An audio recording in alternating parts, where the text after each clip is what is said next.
Hi, I'm Tim Sales. Today we're going to be talking about network marketing success. Who earns millions, who earns zero, but more important, why?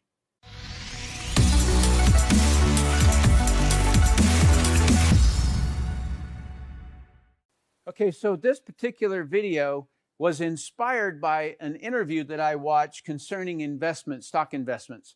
And this gentleman is Ray Dalio, and what he said was phenomenal. He goes, the top 1/10 of 1% of the population's net worth is equal to about the bottom 90% combined.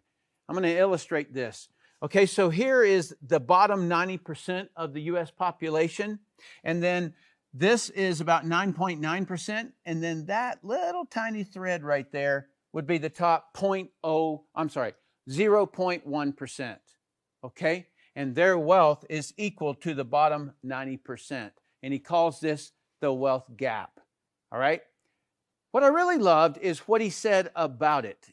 In other words, he was describing what he felt as though was the problem. And he said 22% of the high school population is either disconnected or disengaged.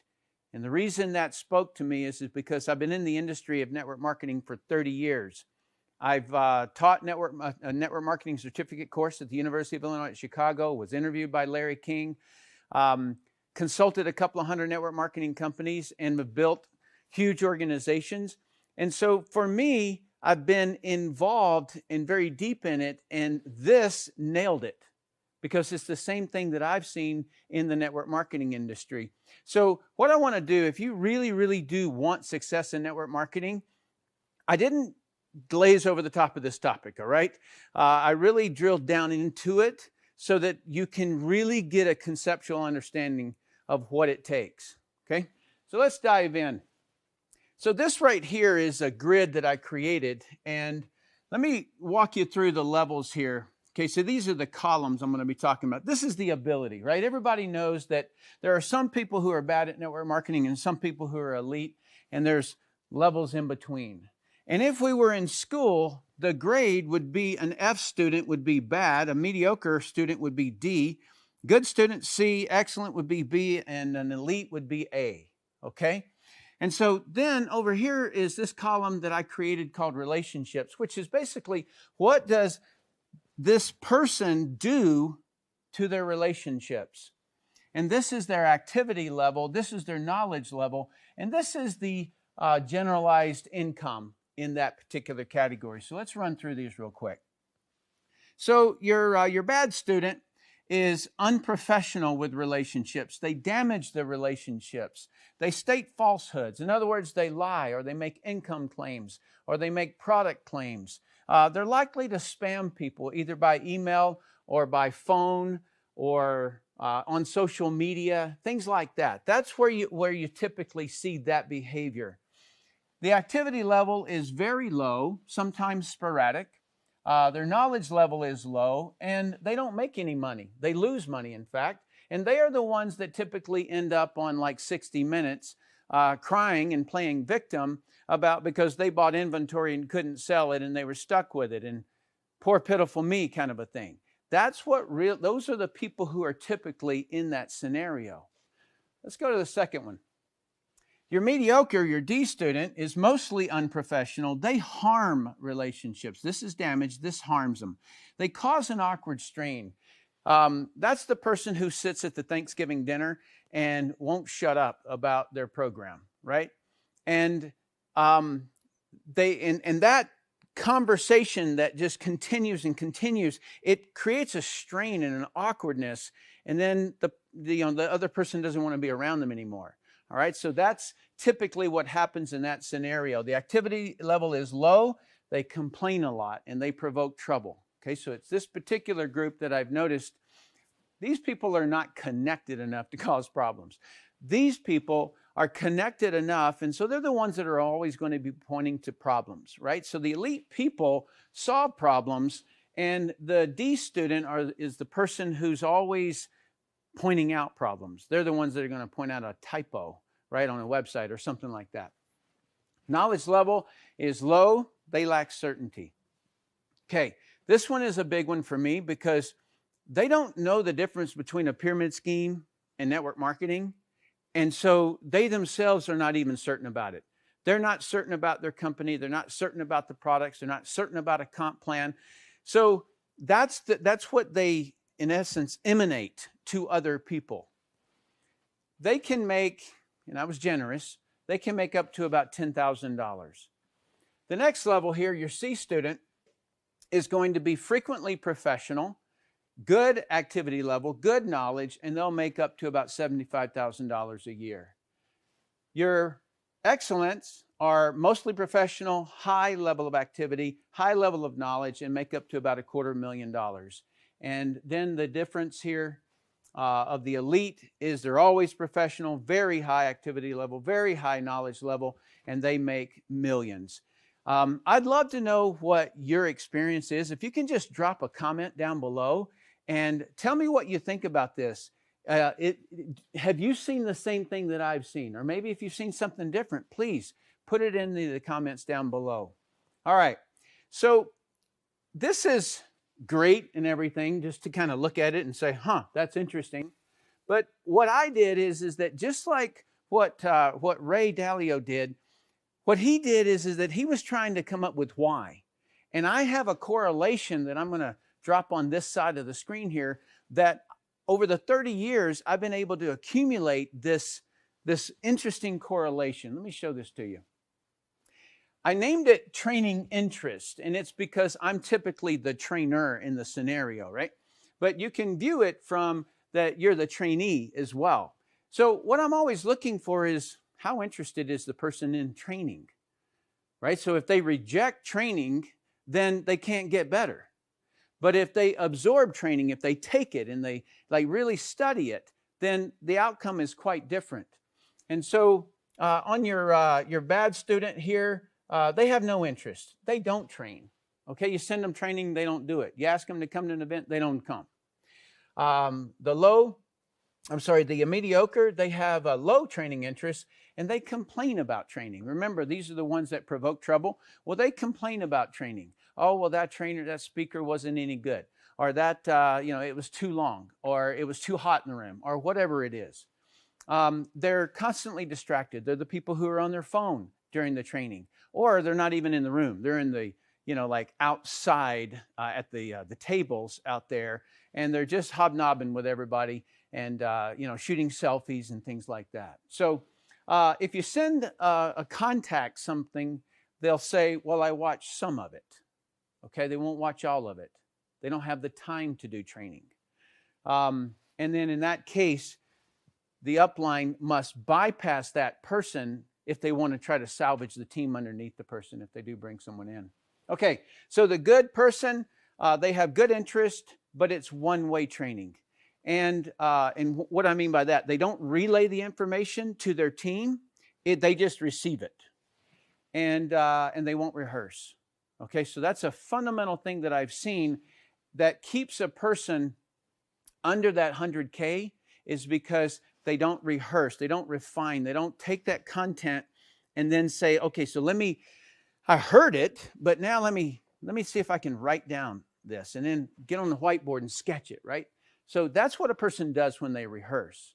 And then the excellent people who make $250,000, they're going to rehearse it until they get it right, okay? And which is very good. And it's the reason they make great income. The people who make millions, they're extremely highly interested in training, right? They're obsessed with it. And they rehearse it until they can't do it wrong. And so they're going to sit up there and keep on doing it and keep on doing it, rehearsing it until they've got it cold. They know it. There is no doubt in their mind. And that's the person who comes across with that certainty. All right.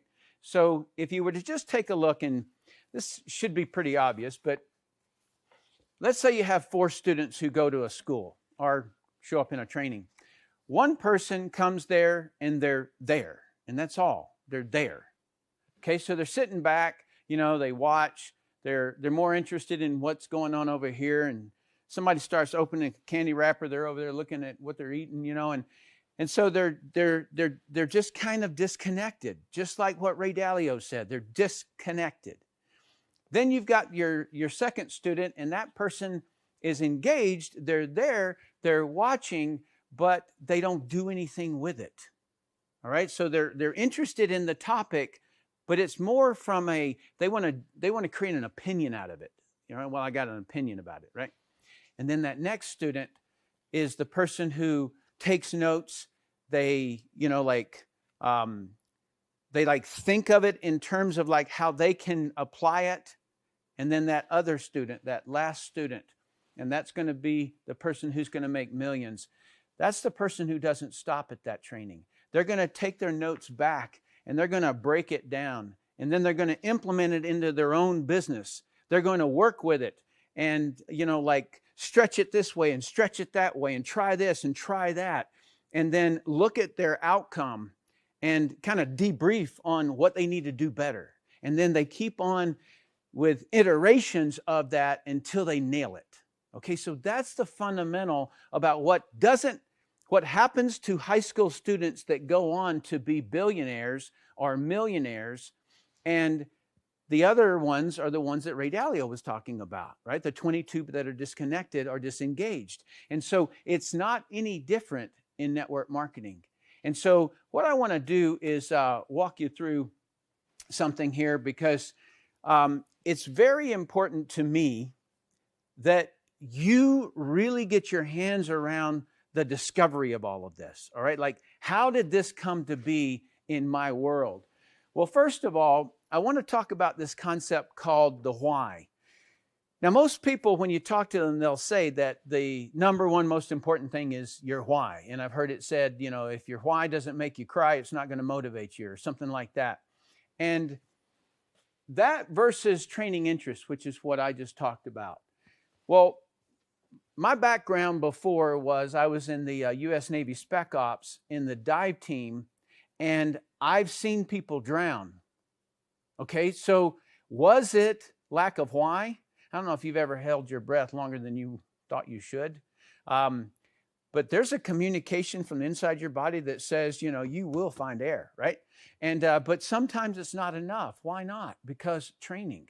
And it's the reason that U.S. Navy Dive School is 22 weeks long, right? Where, you can go get a PADI course for what, like 2 hours? And that's the difference, is the depth of the training. And so that's the reason that for me, it's not why. Why is involved, no question about it, because you got to have a why in order to even be interested in training. But you have to get the training, all right? In high school, I was literally, all right, this isn't generalizing, I was literally the dumbest student in the class, all right? And I knew that because the teacher reminded me of that every test I ever took. I remember this one time where I had a grade of 60. You had to have 69. No, 69 was fail and 70 was a pass, and I had a 24, okay? That gives you some kind of an idea there. I was a disconnected student, no question. All right, so right out of high school, I went into the U.S. Navy. I went into boot camp, and they kind of recruited us in. The Special Operations Group were recruiting from the pool of people who were in boot camp. And so we had to march into this hangar, and we watched this film, and man, were they beating these guys up, all right? And they talked about it. And Spec Ops is made up of Navy SEALs, explosive ordnance disposal, and Navy divers, deep sea divers. And I remember sitting there and just the boldness and the look in their eye, like they had such certainty, they controlled their world and there wasn't any question about it, right? And I wanted that. Okay, so that lets you know that yes, why did matter, no question. But for me to want that, man, it was so out of my league, right? Like that was, there's no way. And that's the same way that a lot of people feel in network marketing. The first person that I watched on the stage, he was making $80,000 a month. And I thought, man, that is so out of my league, right?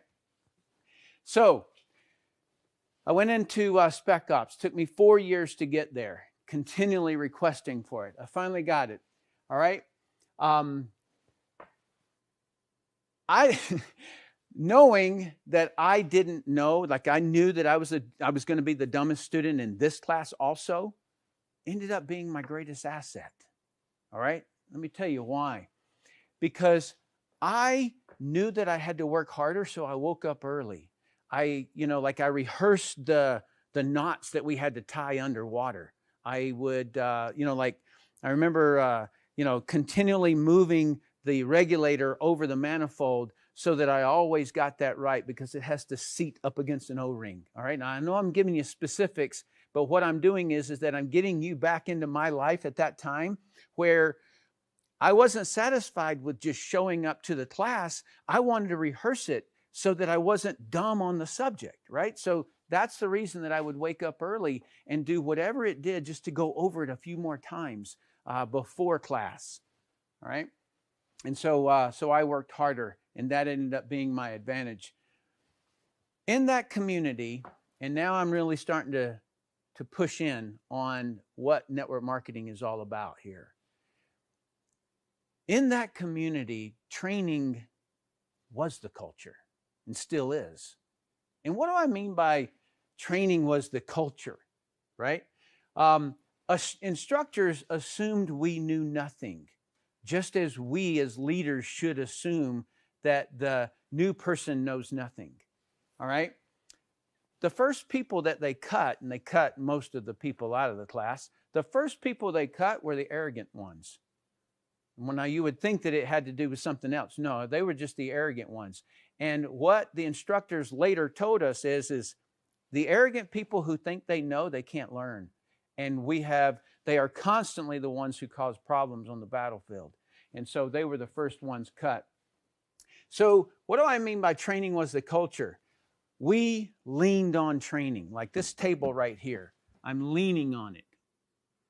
That is what our support was. Okay, so let's say that we've got a guy and he can't quite figure out how to calculate the dive tables. Well, what do we lean on? We lean on training. What else could we lean on? Well, he doesn't have a big enough why. We can't solve that, right? But we can solve training. We can get the guy down and we can sit down and we can just keep doing it over and over and over until that person does it right, and then keep on doing it until he can't do it wrong. And so that's the reason that the entire team was devoted to training. And that's why I say we leaned on training, because there was no other thing that we could lean on that would solve the problem. Okay? So, network marketing. I answered an ad in newspaper just to try to go to settlement on a house that I'd put money down on, right? And so what I was trying to do was just basically find something that I could do just on a part-time basis so that I could go to settlement. And so I thought, well, I'd sell Cutco knives or something, right? Even though I never sold anything in my life.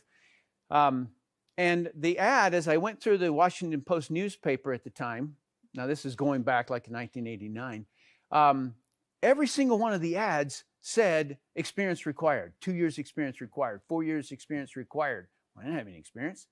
And so, but there was one ad that stuck out. It had these two words, will train, all right? And it was way out of my league, because there was the amount of money that they said that you could make was completely out of my league, right? So what did I lean on? Training. I answered the only ad that said will train. All right, it was like it spoke to me. Because nothing is unknowable. You ever think about that? Like there's nothing unknowable in the whole world. Everything gets better with the right training. If you want to get better at fishing, train. If you want to get better at cooking, train. If you want to get better at videography, my videographer's behind you there. Train, right? He trains all the time. He's always getting up, training up on the new gear. And so there's just nothing that if you get the right training that you don't get better at. And now with this, I also have to kind of warn you a little bit. Training is relative. Okay, so like I spoke of earlier, scuba, you can get a scuba certificate in a couple of hours in Bermuda. I did it, right? And versus 20 weeks to be a Navy diver. Well, what's the difference? Well, one teaches you how to blow bubbles. The other one will teach you how to save your buddy's life. He's going to teach you how to, detect exactly what's going on when a person might have some sort of problem coming up after diving, and how to saw your way out of a kelp bed or whatever it is, right? So we learn all those things. And then there's also the pedantic nature of training. And what that means is that if somebody's overly obsessed with the study and doesn't necessarily ever apply it, well, that typically is where a person's just always receiving training and they never apply anything. And so the kind of training that you want to deliver is that kind of training that they can then turn around and implement it into their lives, all right? And so then, so this channel that I'm doing right now is to basically share with you what and how I do all of my training. All right, so that way, and I've created a 6 to 7 figure income for the last 27 years. All right, so do me a favor now. This whole thing was a concept so that you could really grasp the deep understanding of why training interest is the only thing that you really in network marketing can lean on. That is what the culture should be around, because I don't know anybody who shows up and who's brand new in network marketing and can do it without some training. All right, in fact, some really good training. And so I was fortunate. Somebody kind of scooped down and helped me, and then I climbed and climbed and climbed to every person that I could find who had really, really good training. And then I implemented some of the same techniques that I got from the military. So what my plan with this training is that I'm going to go through, these are like series that I'm going to be doing. And this by no means is all of them. It's just what I wanted to just share with you, what I'm going to be covering. So the first one is kind of stop the noise. This is the stuff that, number one, can hold back a distributor if they're uncertain about any of these things, like a pyramid scheme, Ponzi scheme, whether or not it's legal, is it ethical, is it professional, things like that, right? So that's just stop the noise. It's kind of what we do day to day with prospects.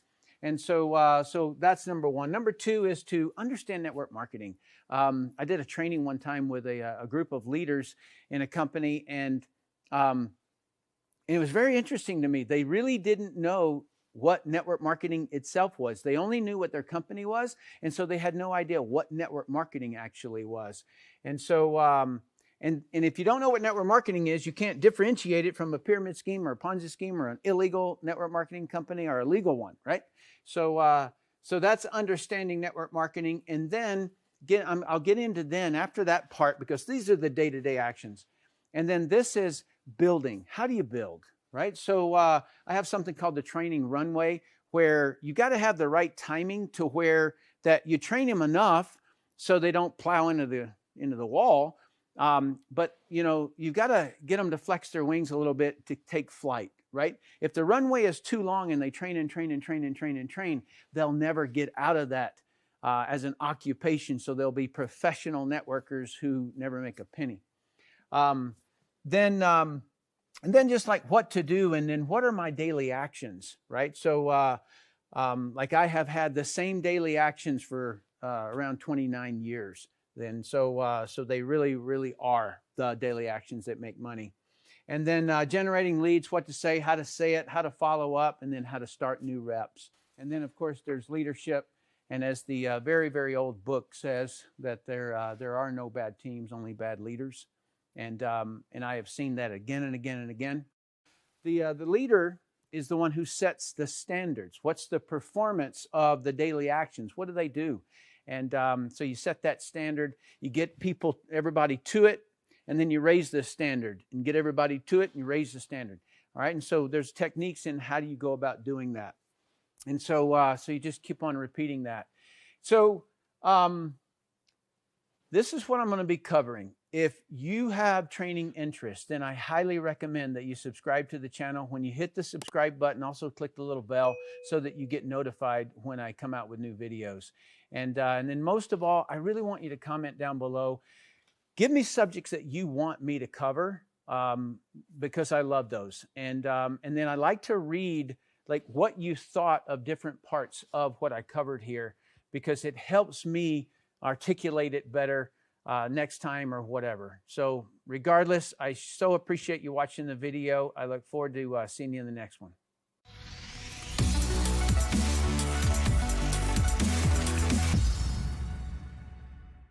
Hey, did you like this video? if you did, share it with your teammates. The more people that we can get to understand that we lean on training, the better the whole industry is going to be. And so, and also you, how about you? What's your training interest? Please comment down below and let me know.